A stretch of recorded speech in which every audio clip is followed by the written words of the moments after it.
Hello, dear students. How are you? I think you are well. I'm Abdul Mazid, assistant professor and head of the Department of English, Daulatpur College.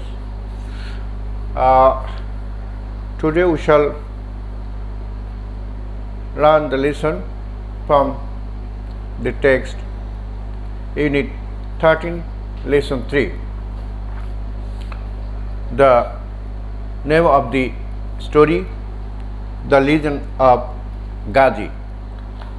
You know, the word legend is an old story, imaginary story or told story about a hero named Ghazi. Ghazi was a Muslim saint who came to our country in Bangladesh, to the southern part of the country near the Sundarbans or Bay of Bengal. He came here to spread Islam in our country. Then he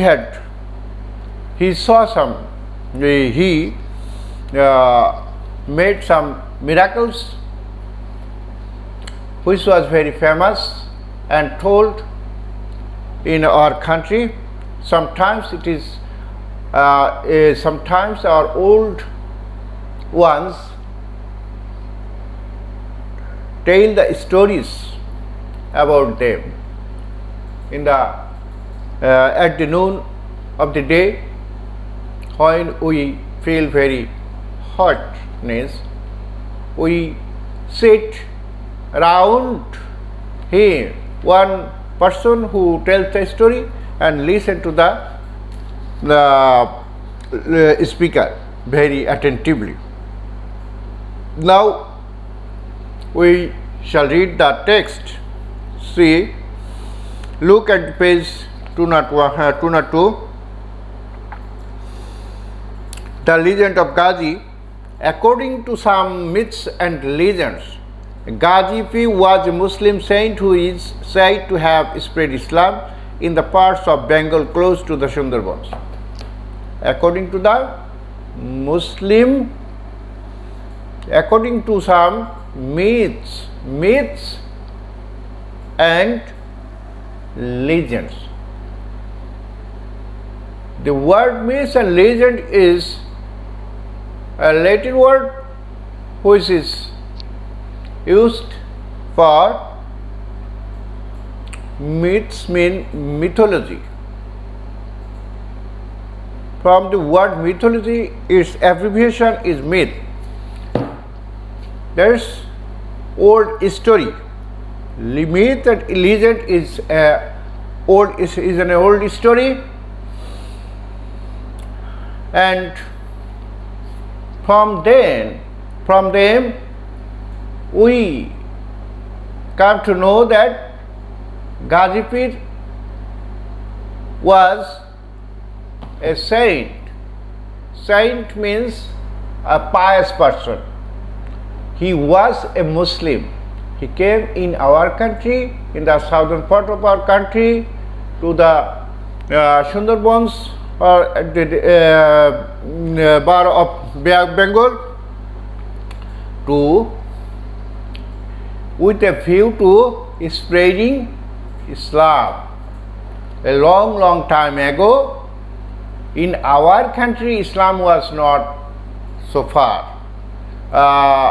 It was very small in number.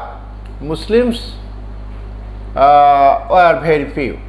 So he came here to spread Islam. From time to time, some famous, some saint persons come everywhere. As for example, in the northern part of our country, in Sylhet, we know the famous person named Hazrat Shah Jalal. And in the southern part, another person we know Khan Jahan Ali. He also came in our country in the Mughal period in order to spread Islam.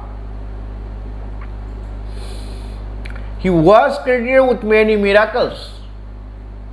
This very person, Miss Ghazipir, was very famous for his many miracles. That means he could do many magical, very surprising things, amazing things, wonderful things that the people can amazed at his works. For example, he could supposedly calm dangerous animals and make them docile. For example, we know the ferocious animals, tigers and lions, live in the Sundarbans. And this Ghazipir could make calm these animals by his miracles and could make them docile, make them very calm and quiet. It is one of the miracles we can say. Nobody can come forward to the ferocious animals such as tigers and lions. In the picture, we can see and get afraid. Our little children can get afraid seeing the fierce animals. But Ghazipir was very much brave and he could make them calm and quiet.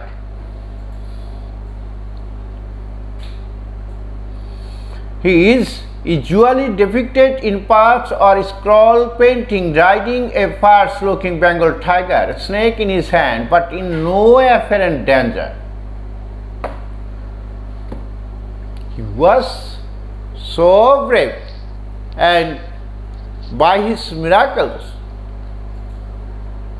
made his use. He could get on the dangerous animals and ride them, such as we can ride on horse, ass and buffalo, cow, etc., and go very straightly, normally. And in such a way, Ghazipir also could sit on the fierce animals normally. When we see him, we can see that he is sitting on or riding his animals very normally, and in his hand he caught a snake as the rope with which he could ride his animals.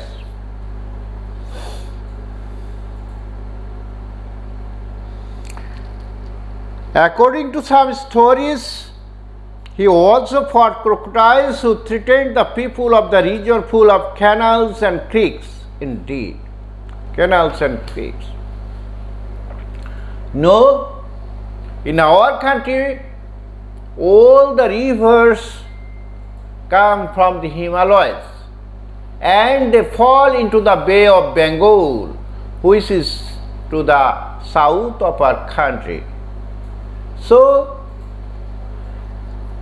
in the southern part, we can say all the rivers, canals, creeks, etc. fall into the Bay of Bengal. And these rivers, these pools are full of dangerous animals such as crocodiles, the king of water, which is so much too much dangerous and can eat any big animals voraciously. One the pressure of the crocodiles is more than 1 ton. How dangerous it is. And the people of that region, the southern part of the country, cannot go to the field to cultivate their land. They were always afraid. They felt always afraid for the crocodiles, dangerous animals. And these animals were very much paid to Gazipi. He could docile them and make the people of that area to go their lands and cultivate the crops. So he was very much dear to the people of that area. Indeed, a kind of watery jungle bordering the Bay of Bengal. Kind of watery jungle. We know the word water is noun. Please give me a glass of water. Here we use the word water as noun. But when we say, please water me, or she is watering the plants, here the word water is a verb. But when we add y at the end of this word, it becomes watery and the word is used as adjective. So here a kind of watery jungle. The jungle, all the southern part of our country was full of jungle, and within the jungle there are many canals, rivers, etc., full of water. So this jungle is called watery jungle. The watery jungle bordering the Bay of Bengal. If we can go to see to enjoy the jungle, we shall go to Daulatpur, and then by boat we can go through the Rufsa river and can go to the forest, the corner of the forest, not the full-faced jungle, and we can see that many canals, creeks, etc. were spreading in the jungle. Because of his alert and vigilant presence, all predatory animals were said to have been kept within bounds. Alert, he was always alert and vigilant. All predatory animals, all the dangerous animals, all the ferocious animals were said to have been kept within bounds, were pet at his hand. They were very much calm and docile by his hand, and no animals can make any harm to the people nearby. It was also believed that he enabled villagers to live close to forests and jungles and cultivate their land. By his efforts, by the virtue of the Gazipi, the people of that area could go out and cultivate their lands and make grow their crops plentifully. Because consequently, people of these regions would pray to him for protection. The people of that area at times go to Gazipur praying for the protection of them, so that they could go to the field and produce their cultivation.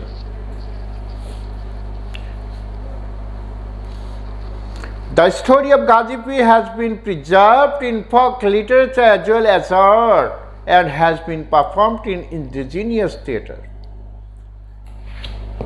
In world literature, in some museum, in some old library,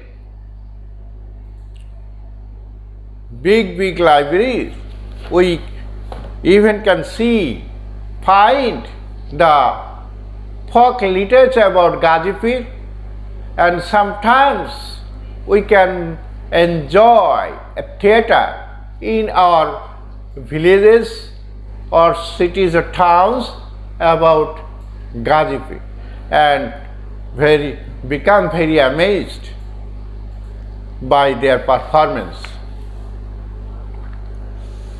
Some Gazipur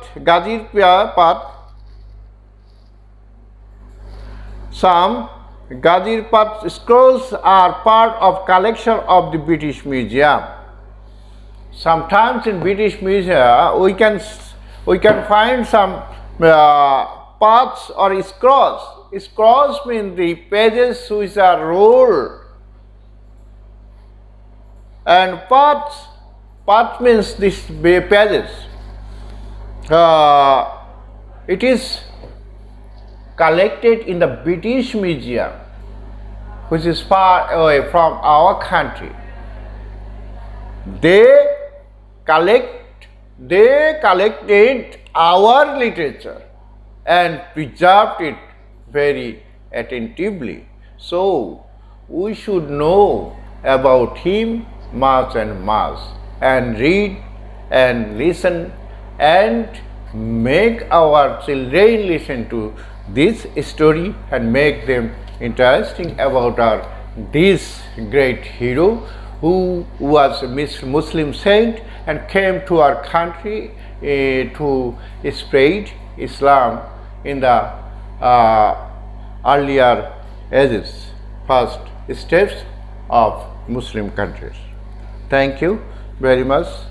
So you shall read this story, and if you can't understand anything, you can cooperate with me and ask and can make know the story from me. Okay, thank you very much. Number today.